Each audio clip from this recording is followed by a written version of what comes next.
We have hundreds of American citizens left behind enemy lines in Afghanistan as I speak. And also, very sadly, the interpreters who worked with our special forces, almost all of them were left behind.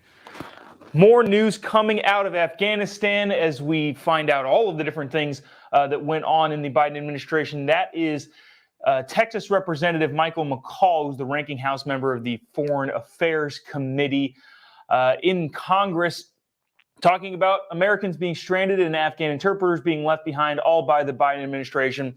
More information coming out. We got a clip-heavy show this morning. Secretary of State's going to be talking. I was going to say joining us, but he's not here, obviously. But we got clips from that. Also, Americans trying to get other Americans out of Afghanistan on their own without the state's help. Joe Biden said some things a couple years ago that are pretty interesting and indicative of his Afghan policy. And also, I want to reset the Antifa teacher story if we have time at the end of this. All that and more coming up on this episode of the Jobob Show. Thanks so much for tuning in. It starts right now. 3, 2, 1. Here we go!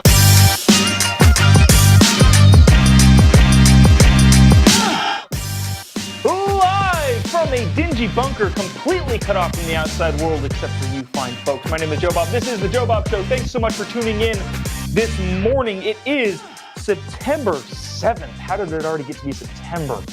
2021, the year where everything changed. Everything went back to normal. Joe Biden has reinstated normalcy in the United States of America.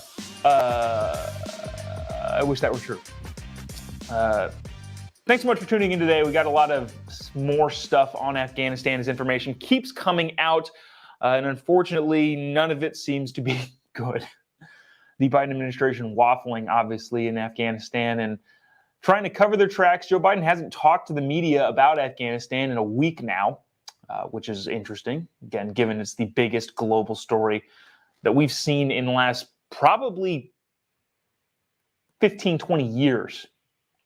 But the president hasn't spoken on any of that yet. Got a lot of clips from people around the political spectrum talking about what's going on in Afghanistan, getting the remaining people out, the people that we left behind, all of that sort of stuff. And also want to reset the Antifa teacher situation going on in Sacramento, California. If you haven't seen the video, this guy's a nut. He's teaching your high school students how to join Antifa and riot against, I don't know who he's rioting against. We'll get to that. That's interesting story coming out of California. If you've heard about it already, great, but we want to make sure we hit it again for those people who missed it the last time we touched on it. Before I tell you about any of that, I got to pump some cool stuff. We finally got the Jobob Show shop, Jobob Show shop, open on Facebook. You can click in the show notes to get all of the awesome capitalist propaganda gear that we already had up at capitalistpropaganda.us, but I want to show you some new stuff. This is the Joe Biden t-shirt. What? He says. I feel like I've seen that kind of picture before. Wasn't that the Obama Hope sticker? The Joe Biden what sticker is on t-shirts now over at the Jobob Show shop in the show notes. Also, Corruptifornia, one of my favorites. I wear this one all the time. I love the Corruptifornia t-shirt. I only get high fives when I wear this. I wear this. This is one of my gym shirts. Anytime I'm walking around the gym, nobody ever gives me bad looks. It's always high fives. And also, brand new at the Jobob Show shop, recall.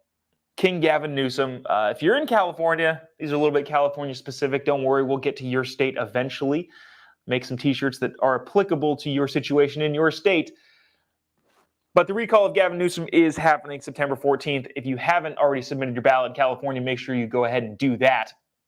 But anyways, get all of the stuff that you think is super cool over at the Jobob Show shop in the show link below. Get anything you want. This is probably my favorite one. I'm excited about this. This one's on order in the mail to me. I'll be wearing that as soon as it gets here. The Joe Biden what t-shirt, the ever popular Joe Biden catchphrase, confused look and what. But anyways, head on over to the Jobob Show shop in the show notes below. Get all of the gear that tells your friends the socialist ideas totally suck at the Jobob Show shop. I like saying that. Let's get into the news of the day. Afghanistan obviously is a big topic, continuing to be. This is ranking House Foreign Affairs Committee member Michael McClellan of Texas on Chris Wallace's show on Sunday. Had a day off yesterday, so we didn't get to this. But Sunday on Chris Wallace's show, this is Representative Mike McClellan. Hundreds of American citizens left behind enemy lines in Afghanistan as I speak. And also, very sadly, the interpreters who worked with our special forces, almost all of them were left behind and were not let in the gates at the airport at HKI to get out. And that was a promise that the president made. I've said all along, this president has blood on his hands. And this last week, we had 13 service men and women come home, flag-draped coffins at Dover Air Base. This problem's going to get worse, not better. And we have left them behind. That's the basic credo of the military. So this is Mike McCall out of Texas, basically saying exactly at odds with the Biden administration. The Biden administration is saying, well, we got pretty much everybody out who wanted to get out. Everybody is, this is an orderly fashion.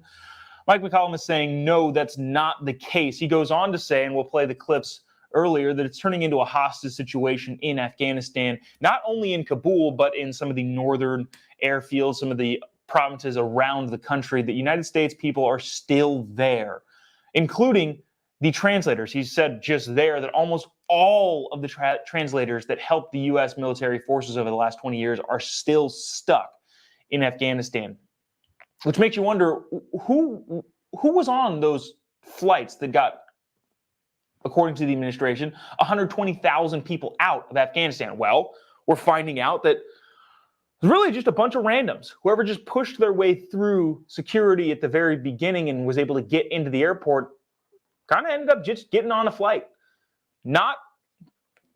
Well, there was a lot of American citizens that got out, but not the people that worked in Western embassies, translators for the military. Those weren't the people that got out. It was just a bunch of randos that got into the airport. And of course, those people were wanting to escape Afghanistan, which is, I would too if I were them. But it wasn't the people that we decided that we should get out. We all agreed upon that we should get out of Afghanistan.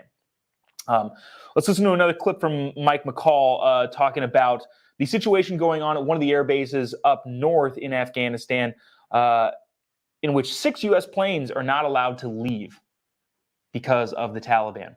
Also, if you have any comments you want to share, anything I miss, anything you disagree with me, go ahead and hit the comment section. We'll see if we can get to them as we go. Here's Congressman McCall. We left the country on Friday. How many Americans have gotten out of Afghanistan since we pulled out? How many Afghan allies have gotten out since the Taliban was in complete control of the country? I understand, 0. And in fact, we have 6 airplanes at Mazar Sharif Airport, 6 airplanes with American citizens on them as I speak, also with these interpreters. And the Taliban is holding them hostage for demands right now. The state has cleared these flights, and the Taliban will not let them leave the airport. They are not clearing the airplanes to depart. They've sat at the airport for the last couple of days, these planes, and they're not allowed to leave. We know the reason why is because the Taliban wants something in exchange. This is really, Chris, turning into a hostage situation where they're not going to allow American citizens to leave until they get full recognition from the United States of America. My concern is that Zal Khalilzad, our special envoy, who's met with the Taliban, they're in talks right now, and I think I worry his recommendation to the administration will be to recognize the Taliban as the official government of the United States, a Taliban organization that is a terrorist organization. Since so, we left the again, we're talking about a hostage situation in Afghanistan with 6 planes in one of the airports in one of the other provinces not being able to leave.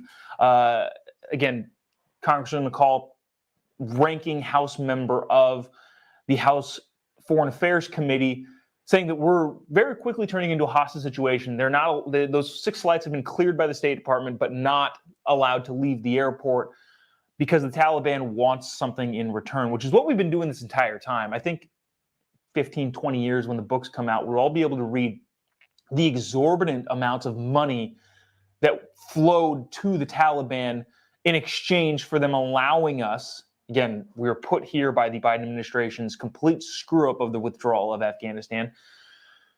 But it's going to be crazy to see how much we gave them in order to allow us to evacuate the people that we were able to evacuate. But it's interesting that McCall is saying this because the State Department in the Biden administration has been saying completely opposite things. And we're going to hear from Anthony Blinken in a couple seconds about what he believes is going on. This clip was from Sunday. Anthony Blinken is speaking today.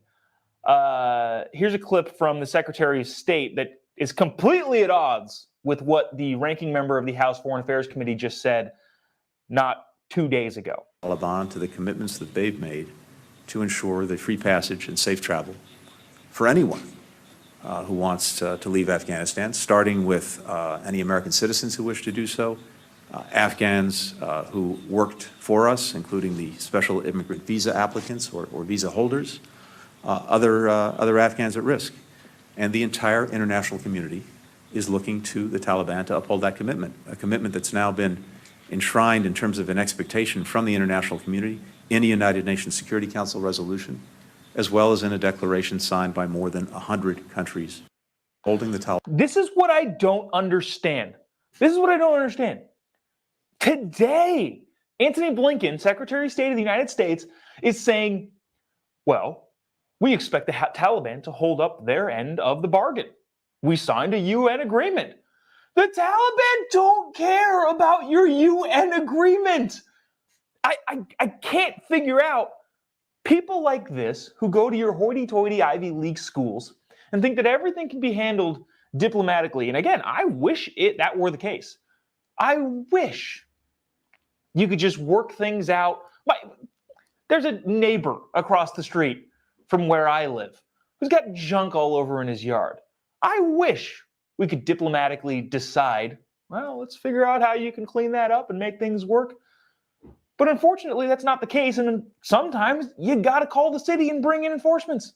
Same thing with the Afghanistan situation. The Taliban does not care about your stupid UN resolution. The UN is worthless in my book. Bunch of diplomats sitting around deciding what they're going to say and the words they're going to enact on various people around the world. And it doesn't do anything. The UN doesn't have any enforcement capability. The UN turns to the United States to enforce whatever they want to do. Realistically, that's what happens. The UN writes these resolutions and say, all right, US, go enforce it. And then ultimately we get to decide whether or not we want to. But Secretary Blinken, again, in complete opposition to Representative McCall, is saying that no, Americans can totally leave. We expect the Taliban to hold up their end of the bargain. Oh, okay, good. The Taliban, we totally trust them. Again, and then he uses the words, well, this has been enshrined in a UN resolution. Who cares? They do not care. The Taliban doesn't care at all about your UN resolution. And it's signed by over 100 countries. Oh, 100 countries have signed on. Great. Oh, well, now we'll just let the airplanes go. We don't need anything in exchange. We'll just let the hostages go. I don't understand how people think like this. It doesn't make any sense to me. Again, I'm back to the old Ronald Reagan adage, speak softly but carry a big stick. Just makes sense. Yeah, be diplomatic. In all cases, start with diplomacy. And when that doesn't work, US, most powerful country in the world, greatest military in the world, enforce what you want. But again, the White House and Secretary of State's office completely at odds with people on the ground. I want to go back to one more clip from Congressman McCall talking about the State Department. Wholly failed in this evacuation. And we had to rely on groups like Operation Task Forces like Pineapple and Dunkirk, who I implore the State Department to work with to help get these Americans and interpreters left behind out. So this will dovetail into the next big story we want to cover. Obviously, the administration failed in so many ways to get people out. And now people who are in Afghanistan have kind of turned to one last ditch effort, which is these private groups funded by private entities or charities or whatever you want to call it, of former military, U.S. military from around the world, trying to get these people out. These are private organizations, private entities. I don't know if you saw a couple weeks ago, Glenn Beck and his audience raised a huge amount of money to get a ton of people out on their own, outside government capacity, and people are still doing that to this day. However, they're running into some issues with the State Department because the State Department, again, is solely focused on diplomacy. So no, we trust the Taliban. We don't need your help. I wish I were kidding, but listen to this from one of those people in those groups. That's how I got involved roughly about 4 days ago, trying to help amazing Afghanis who all they want is the opportunity to live their lives. And not only that, they want to be recognized for the amazing effort they put in for us. And the American government told them we would do that. We provided them visas. We provided them, we told them, hey, we will get you to safety. And we have failed to do that. So what we are doing is what the American government, unfortunately, right now is either unable or unwilling to do. So that is Lieutenant Jason Redman, retired Navy SEAL, talking about what they're doing in their efforts to get people out of Afghanistan on a private level, outside of any government wanting to do so. Again, remember, the State Department, these guys like these are running into problems at the State Department because the State Department wants to go with whole diplomacy and not agreeing with, but trusting the Taliban to uphold their word. Because remember, they have a UN resolution, as if the Taliban cares whatsoever. Want to get into this story out of Fox News about the U.S. State Department making it more difficult for people like this, heroes in my book, to get people out of Afghanistan right now. Bombshell report out of Fox News. I want to get to that. But before, I want to remind you quickly about all of the new stuff over at the Jobob Show shop. Show shop. Fun to say. Check out this. This is I wish it were funnier, but it is kind of funny. The Joe Biden what t-shirt? His favorite catchphrase now enshrined on a t-shirt that you can own at the Jobob Show shop. Link in the bio. Click it. I think they're only like $15. They're not expensive at all. Also, if you live in California, this is one of my favorite ones. I actually own this shirt already. The Corruptifornia t-shirt. Show your friends that their socialist California ideas totally suck. And also, again, in California, remember, we'll get to your state when we're able to. But the ever popular recall shirt. California recall, obviously, September 14th. Make sure you get your ballots in the mail. Recall King Gavin Newsom. But also, head on over to the Jobob Show shop and get the recall shirt that everybody is wearing. All the cool kids are wearing these. Over at the Jobob Show shop, link in the bio. Help support the show. Let us keep doing what we're doing. We have a great time doing it, but we can only do so with your help. Also, all of the gas station stickers right there. The I did that. The we did it, Joe. Miss me yet? The gas price is higher than Hunter Biden, but all of that over on the Jobob Show shop. You can click on it at the link in the bio. Everything's reasonably priced, I would say, at the Jobob Show shop. But appreciate the support and wear some funny t-shirts or coffee mugs or stickers or whatever you want to buy over the Jobob Show shop. But I want to get into this story out of Fox News about, let me see if I can get a decent graphic on here that we can talk it with. This is out of Fox News talking about the private groups trying to get people out of Afghanistan. State Department blocking private rescue flights from leaving Afghanistan, organizers say. Americans involved in private evacuation efforts tell Fox News that the State Department is the only reason their planes haven't left Afghanistan.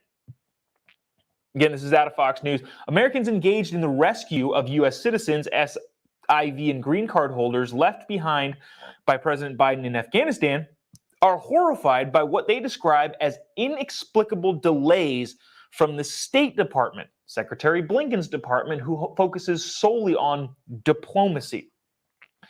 They are preventing evacuation flights from leaving the country. The State Department's delays are recklessly endangering American lives. 3 different individuals involved in the private evacuation told Fox News. Rick Clay, who runs the private rescue group Plan B, told Fox News that the State Department is the only thing preventing flights he's organizing from leaving Afghanistan. Holy cow. So this guy's basically saying that he's organizing flights to get people out of Afghanistan. Again, a private group. There's no government involvement other than issuing the ability to do it. And this guy's saying that the State Department, who we just heard from, who focuses only on diplomacy, is stopping those from happening. 2 other American individuals separately involved in evacuation efforts, whom Fox News is not naming to avoid jeopardizing ongoing rescue efforts, similarly said that the State Department is the sole entity preventing their charter flights from leaving Afghanistan. One of these guys said, it's not the Taliban holding this up. As much as it sickens me to say, it's the United States government. This is bureaucracy at its finest. Again, your hoity-toity Secretary of State that believes all in diplomacy, that has a UN resolution. They've got a UN resolution. Trusts the Taliban to have planes leave. And in doing that, they're saying, oh, we don't need these private groups getting people out. The Taliban will let us leave. And just domestic flights will be able to, international flights will just be able to go in and out of the Hamid Karzai airport. That shouldn't be a problem, says Secretary of State Antony Blinken. And so in doing so, they're slow playing these rescue efforts from private institutions to get people out. The individual suggested that the State Department's obstruction is motivated in part by embarrassment that private individuals are rescuing Americans that the U.S. government left behind. So it's a political thing. How cynical can you be about government? The answer is not enough. Military command over an airbase in Doha has informed those seeking clearance to land that they must first go through the U.S. State Department to gain approval. So, an airbase in Doha, Qatar, where these flights would go, are saying that in order to land there, in order to take off in Kabul and then be able to land in Doha, you need U.S. State Department clearance. And that's what these people can't get. Clay has a manifest of 4,500 names of U.S. citizens, green card holders, SIV, and refugees trying to get stateside. So far, they've given the State Department 800 names for their first round of flights. Fox News has confirmed all of this. But again, the State Department, for political reasons, seems to be slow playing the clearance for these flights to take off and go through. This, guys, again, remember, it's not the Taliban that's holding these people up. It's the U.S. government. Because bureaucracy doesn't work. When bureaucracies are too big, this is exactly what happens. You get people like Secretary Blinken that just say, well, diplomacy is the only thing we really need. Diplomacy is everything. Guys, they have a UN resolution. I don't know if you know this, but 100 countries signed on. So the Taliban should 100% adhere to that UN resolution. Taliban goes, okay, yeah, totally, your resolution. Love it. But that dovetails nicely into this next story.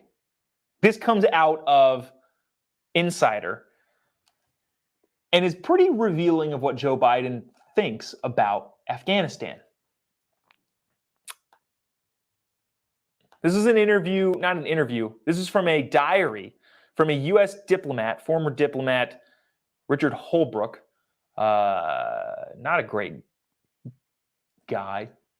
I have my own personal opinions of Richard Holbrooke.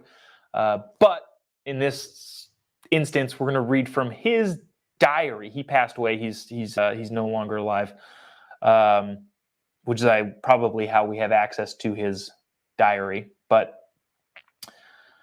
this from Insider. Biden in 2010 reportedly told a U.S. diplomat, F that, when asked if the United States should stay in Afghanistan to prevent a humanitarian crisis. Now, a couple things right off the bat. To this day, the majority of Americans believe we should have left Afghanistan. The Biden administration is providing a false choice in saying that, well, we should have left. Yeah, dude, that's not what everybody's mad about. People are mad about how you left, not the fact that you left. But again, whenever Joe Biden talks about it, it's been a week since he's addressed the press or the American people or anybody about Afghanistan. Been an entire week since the president has said anything about Afghanistan. Doesn't take questions when he's talking to reporters about the completely botched rollout of the FEMA situation in New Orleans and Louisiana and parts of Texas. Doesn't take any questions about Afghanistan. Anyways, hasn't taken any questions, but when he is talking about Afghanistan, it's, whoa, I stand firm in the choice to leave. Yeah, dude, that's not what we're mad about. We're mad about how you did it. Complete incompetence on the administration's behalf. In 2004, Joe Biden made comments to the New Yorker and essentially said, not long after the Taliban was defeated in 2001 by the U.S., Biden, as a senator, toured a school in Kabul and was confronted by a young schoolgirl who said, "You cannot leave.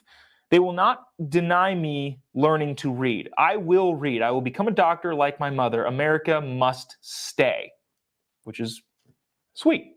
That's nice to hear from a girl. And this is Joe Biden said this. Joe Biden said that this young girl said this to him. In a New Yorker article in 2004, Biden characterized meeting this girl as a catalytic event for me, stating that she was essentially saying to him, "Don't F with me, Jack," said Joe Biden. "You got me in here. You said you were going to help me. You better not leave me now." So in 2004, Joe Biden said to the New Yorker, we are helping these people. Great. That's what he thought in 2004. But Biden's views changed over the years as the conflict raged on. When Biden was vice president in 2010, he told a top U.S. diplomat, Richard Holbrooke, that it was time to pull troops out of Afghanistan regardless of the humanitarian consequences, according to a report in The Atlantic from earlier this year, which has newfound relevance following the Taliban's disastrous takeover of the country and following the disastrous exit of the United States military.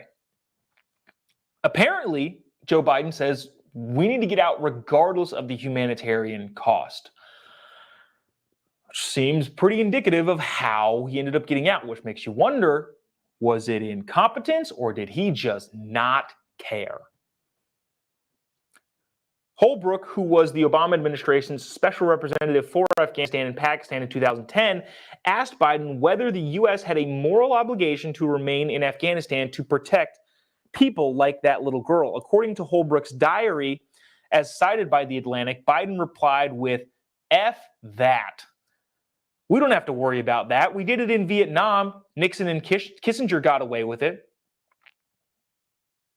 So Joe Biden, in 2010 at least, when talking to this diplomat from the United States, did not care about the humanitarian crisis that would unfold when the United States left Afghanistan. Again, this is not to say that we should have stayed, It's just to say that he didn't care. When asked if we should remain in Afghanistan to protect people like that little girl, Joe Biden said, F that. We don't have to worry about that. We did it in Vietnam. Nixon and Kissinger got away with it. That's about as cynical as it can get from the now president of the United States of America. Again, talking to a former diplomat who he worked with. So I would imagine he was showing a lot of candor in that conversation.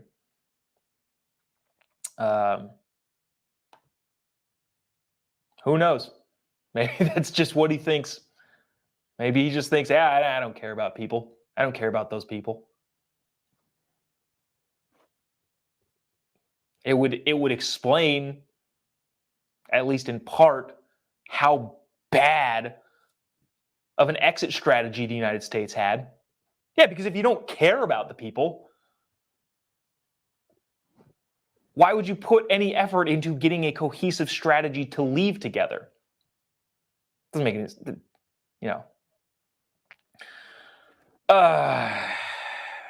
Enough about Afghanistan. We'll talk more about it tomorrow because I'm sure things will happen tomorrow. I would hope that the United States doesn't just let this go. But I want to get to a couple of headlines. The Delta variant is hitting blue states. Not that anybody... We're tired of hearing of Afghanistan, but sure, hit us with some COVID stats, said nobody. But I just thought this is interesting. The Delta variant is hitting blue states, but nobody seems to care in the media.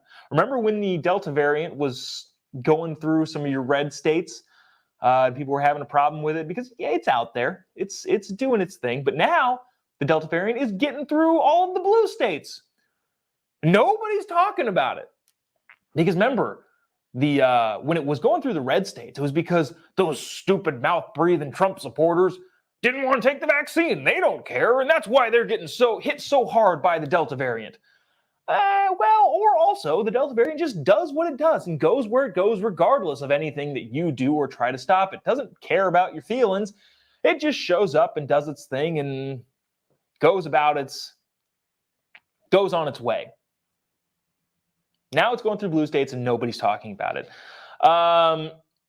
I want to talk a little bit about the hurricane, but I'll save that for tomorrow. I do want to reset, probably for the last time, the Antifa teacher in California. If you haven't seen this already, this is a video clip from a California high school AP government teacher, an advanced placement government teacher in California, said this to a hidden camera when out to lunch. 90 days turn them into revolutionaries. How do you do that? How do you Look at them.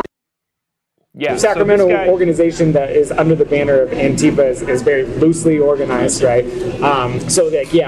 When there is like right-wing rallies and stuff, then we'll create an opposition to that. Yeah. Beautiful. Where would he go to connect to some of these organizations? I post a calendar every week, awesome. and then and I do it for extra credit, so they get points for doing it. So that encourages them to do it. And I've had students show up for protests, community events, tabling, food distribution, all sorts of things. When they go, they take pictures, they write up a reflection. That's their extra credit. So I know we've covered this story already, but for people who haven't heard it, I just wanted to get it on one last time because I'm sure all of the fallout that's going to happen over the course of the next couple of weeks and months is going to get lost in the shuffle. And I want to make sure we're staying on top of this guy. This is a teacher in a California high school, basically saying he has 180 days to revolutionize high school students. He sends them to Antifa riots or protests, whatever you want to call it, and gives them extra credit for doing so.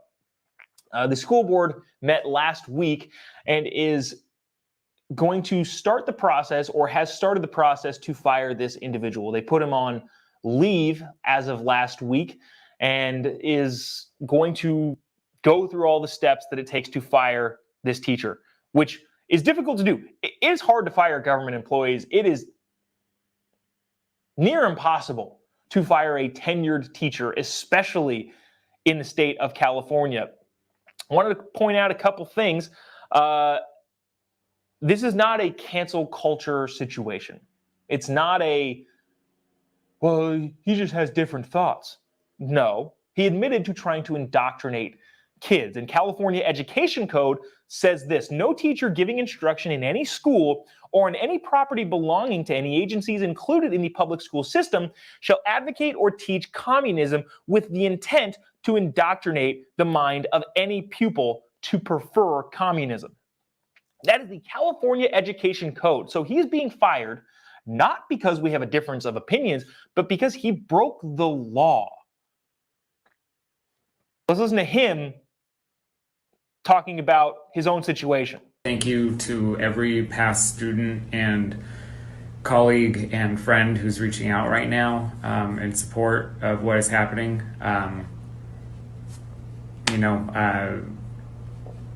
My personal safety and security is obviously my top concern at this moment, but also like they are coming for my job and what I love doing in the classroom, and they are going to run this campaign and get public pressure behind them, and it is very likely that the district will cave in regards to this, and I'm hopeful that they don't. And dude, okay, if he uses a couple words here, they're going to come after my job. Things that I love doing. You love indoctrinating kids into thinking of your communist, socialist, anti-government, anti-everything. Shouldn't say anti-government. I'm fairly anti-government myself. I think the government should do less. But anyways, he's talking about taking up arms. First of all, who are you going to take up arms against? The right? The people that own most of the guns, who have a huge former military population who are trained to handle combat situations? Is that who you're going to take up arms against?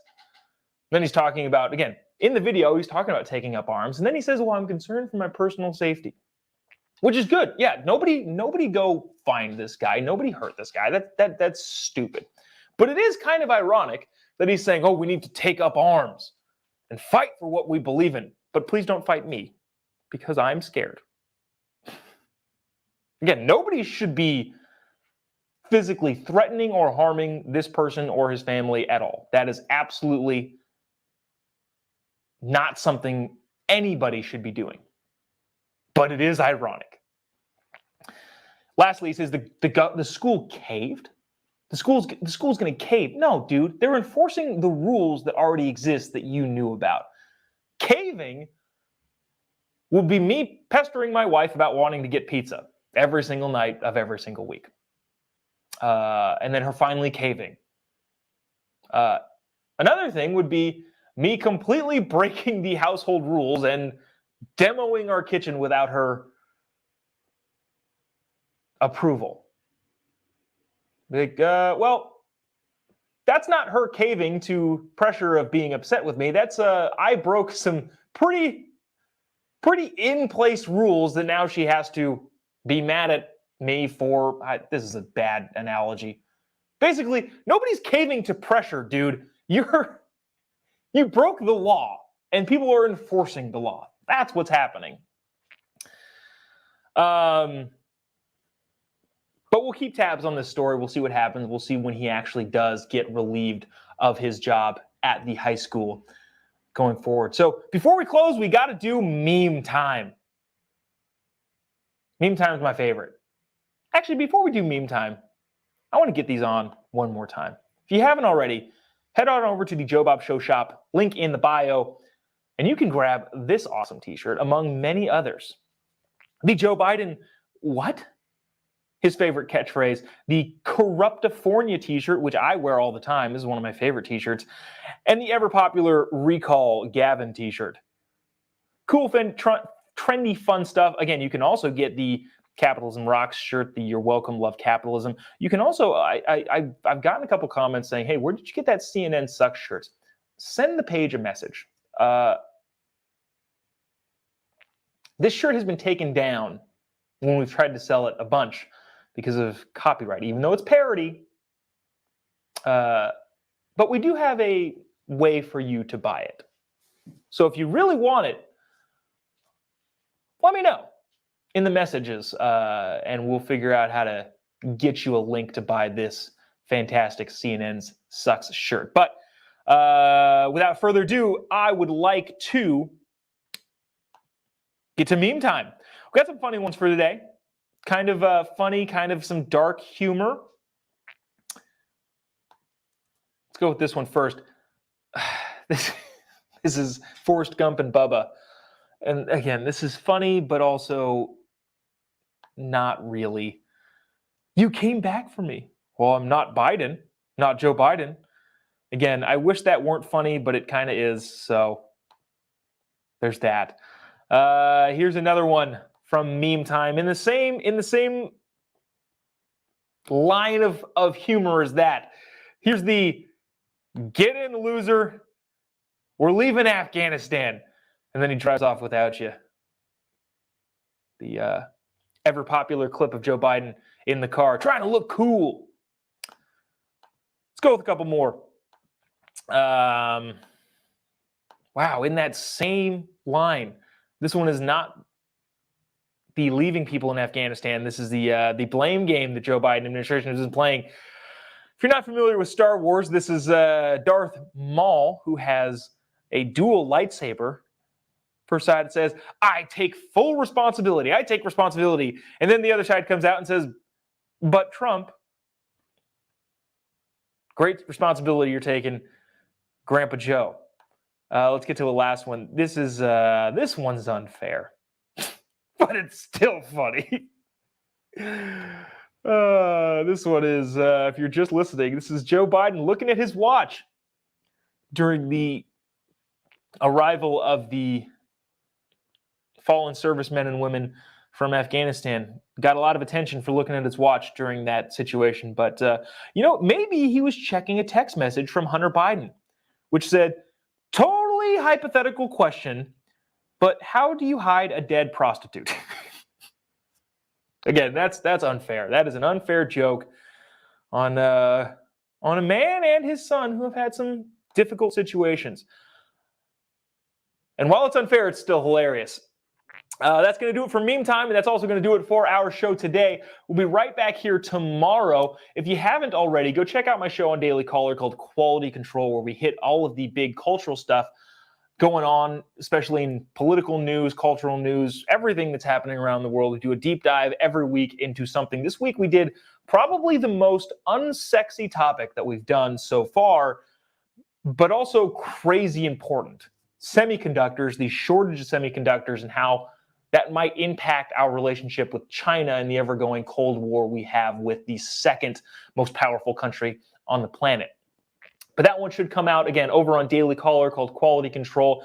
If you like any of the fun T-shirts that we've got up at the Jobob Show shop, make sure to head on over there. They're relatively reasonably priced. I think $15, pretty good for a T-shirt, couple T-shirts. Get them for your friends, get them for your family, get them for your dad for his birthday, your mom for just because. Get them for your college kid who's going back to college this year and wants to